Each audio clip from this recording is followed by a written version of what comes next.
মহর্ষি রমনকে প্রশ্ন করা হয়েছিল, মহর্ষি, মায়া কি? মহর্ষি রমন বলছেন, মায়া অবিদ্যা, মায়া ভ্রান্তি। তোমাকে জানতে হবে যে ভ্রান্তি কার হয়।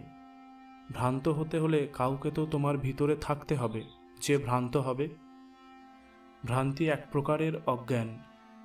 প্রচলিত ধারণা এটাই যে অজ্ঞানী আত্মা দৃশ্য পদার্থকে অবলোকন করে বা অজ্ঞানী আত্মা বাইরের জগৎকে দেখে, কিন্তু বাস্তবে দৃশ্য পদার্থের কোনো অস্তিত্বই নেই। এটাই মায়া। যার অস্তিত্ব নেই তাকে দেখাই মায়া। মায়া শব্দের আক্ষরিক অর্থ হল মা যুক্ত ইয়া। মা শব্দের অর্থ না বা নেই, এবং ইয়া শব্দের অর্থ এটা বা যেটা। অর্থাৎ মায়া শব্দের অর্থ হল যেটা নেই, যার কোনো অস্তিত্ব নেই, তাকে আমরা বাস্তব ভাবি। এই ভ্রান্তিই হলো মায়া। একমাত্র দ্রষ্টারই অস্তিত্ব আছে। আর দৃশ্য হলো রজ্জুতে সর্পভ্রমের মতো।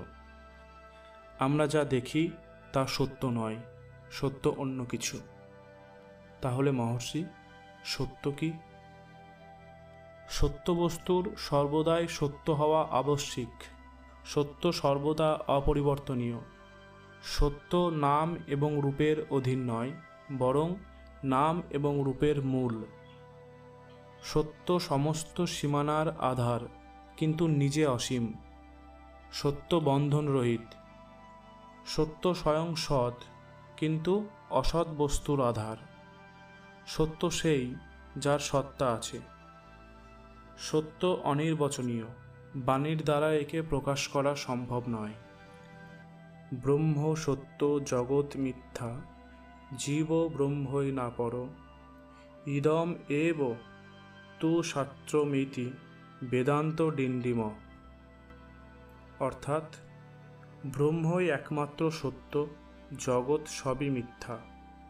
এই মিথ্যা বাহ্যিক দিক থেকে নয়, অস্তিত্বগতভাবে বা গঠনগতভাবে জগৎ মিথ্যা। যেমন জল তরল, কঠিন ও বাষ্পরূপে অবস্থান করলেও তার মূল উপাদান কিন্তু একই। জল আর বরফের মধ্যে বাহ্যিক পার্থক্য আছে, কিন্তু উপাদানগতভাবে একই বস্তু। তেমনি এই জগৎ গঠনগতভাবে বা অস্তিত্বগতভাবে ব্রহ্ম। তাই ব্রহ্মই একমাত্র সত্য, আর ব্রহ্মকে জগৎ মনে করাই হলো মায়া।